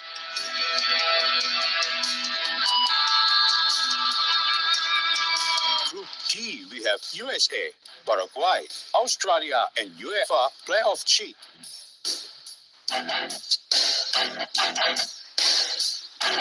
Group E, we have Germany, Curacao, Cote d'Ivoire, and Ecuador.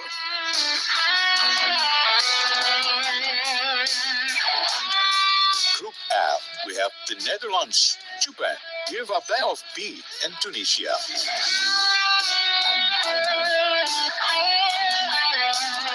Group G, we have Belgium, Egypt, Iran, and New Zealand.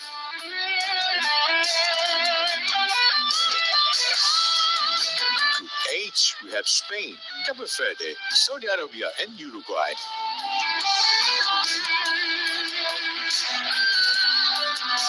Group I, we have France, Senegal, Asia Playoff 2, and Norway.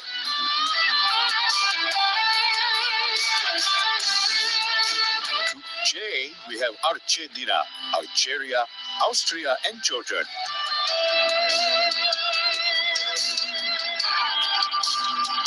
Group K, we have Portugal, IC Playoff 1, Uzbekistan, and Colombia.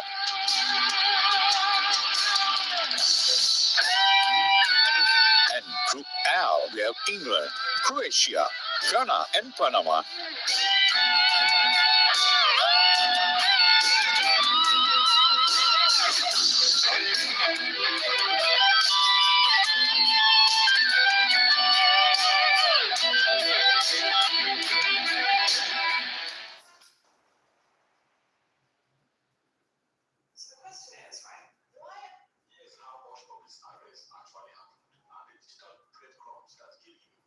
That, and I'm going to take this in a completely different direction. We're talking about the White House card. That Habib was offered $100 million to fight on the White House card as the main event. Would he do it? No. Which is crazy because he's like, it's crazy not to. I get the promise from his family and all that stuff, and I'm not that principled, so good for him. It's crazy because he is doing other things to make money, meaning like he's not like generationally wealthy. Like he is actively doing things to make money. So when somebody offers you that much money, it's crazy not to. He's generationally wealthy. Then why is he tweeting crypto stuff and like other ads and things like that? Just fine. Like he's got definitely do $100 million. Yep. Oh, yep. I would say maybe even more. I would say probably closer to crazy. Probably closer to 250. And good for him. I'm just 250. Yep, somewhere around that. Not rubles. No, we're talking millions of dollars. I mean, I would say Islam's probably closer to 100 million. That's nuts. Yeah. I mean, look, they've got a huge following. These countries and people there, they own tons and tons of businesses linked with these people. And these aren't just like the little ones you guys see on your social media, but the rest of them are all just done in person, and they have connections, man. Everything they do is, I mean, look at what even Dana came out and was like, yeah, he basically gave him like a $50 million property after he beat Conor. Yeah, he's generational wealth, definitely, for sure. Then I guess I get turning it down. Yeah, multiple gyms in multiple places. I mean, he's got a huge new facility in Dagestan, beautiful, that Umar and Usman's dad had built for them, where there's a new facility for all the Team Habib guys to train. Just fantastic, man, fantastic. They're doing fine. The money is not the issue whatsoever. You know, they live a very modest life. You know, I know they travel all around, but none of that stuff is coming out of their pocket. Yeah.